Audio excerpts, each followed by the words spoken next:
ಕಾರ್ತಿಕ ಪೂರ್ಣಿಮೆಯ ದಿನದಂದು ಪಾಂಡವರ ದುಃಖ ಕೊನೆಯಾಯಿತು. ಈ ದಿನದ ಇತರ ಯಾವ ಕಾರ್ಯಕ್ರಮಗಳಿಗೆ ವಿಶೇಷ ಮಹತ್ವವಿದೆ ಎಂಬುದನ್ನು ತಿಳಿಯೋಣ. ಕಾರ್ತಿಕ ಪೂರ್ಣಿಮೆ ಕಾರ್ತಿಕ ಮಾಸದ ಪ್ರಮುಖ ಹಬ್ಬವಾಗಿದೆ.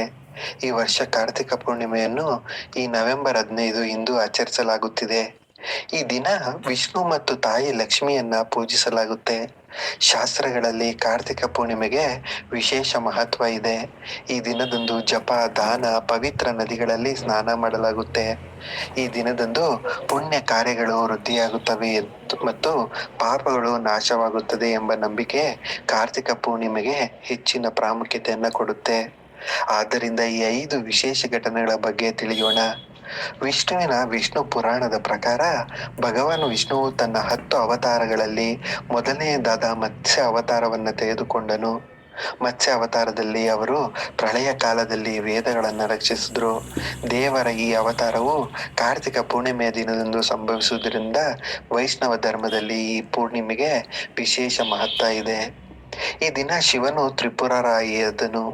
ಶೈವ ಧರ್ಮದ ಪ್ರಕಾರ ಕಾರ್ತಿಕ ಪೂರ್ಣಿಮೆಯ ದಿನದಂದು ಶಿವನಿಗೆ ತ್ರಿಪುರಾರಿ ಎಂಬ ಹೆಸರು ಬಂದಿತು ಅಂತಹ ನಂಬಿಕೆ ಇದೆ.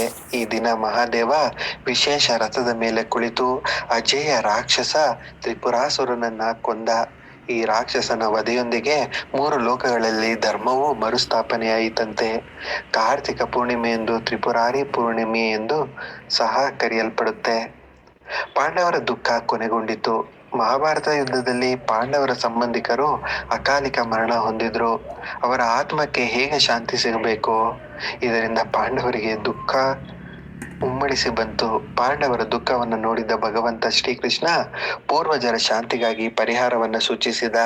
ಈ ಪರಿಹಾರವನ್ನು ಕಾರ್ತಿಕ ಮಾಸದ ಶುಕ್ಲ ಪಕ್ಷದ ಪೂರ್ಣಿಮೆಯ ಕೃಷ್ಣ ಅಷ್ಟಮಿ ಎಂದು ನೆರವೇರಿಸಲಾಯಿತು.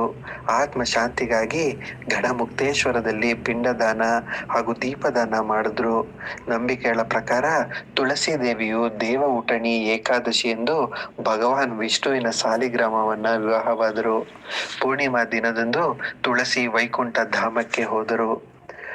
ಅದೇ ರೀತಿ ಸಿಖ್ ಧರ್ಮದಲ್ಲಿ ಕಾರ್ತಿಕ ಪೂರ್ಣಿಮೆಗೆ ವಿಶೇಷ ಮಹತ್ವ ಹೊಂದಿದೆ. ಈ ದಿನದಂದು ಸಿಖ್ ಧರ್ಮವನ್ನ ಸ್ಥಾಪಿಸಲಾಗಿದೆ. ಮೊದಲು ಗುರುನಾನಕ್ ದೇವ ಈ ಧರ್ಮದಲ್ಲಿ ಅನುಯಾಯಿಗಳಾದರು. ಈ ದಿನವನ್ನ ಬೆಳಕಿನ ಹಬ್ಬ ಅಂತ ಕೂಡ ಆಚರಿಸುತ್ತಾರೆ. ದೇವ ದೀಪಾವಳಿ, ಕಾರ್ತಿಕ ಪೂರ್ಣಿಮೆ, ಶ್ರೀ ಗುರುನಾನಕ್ ಜಯಂತಿ ತುಂಬಾ ವಿಶೇಷ ದಿನಗಳು. ಇಂದು ಮತ್ತು ನಾಳೆ ಈ ಪೂರ್ಣಿಮೆಯ ದಿನದಂದು ನಾವು ಕೂಡ ಸದುಪಯೋಗ ಪಡೆದುಕೊಳ್ಳಬಹುದು.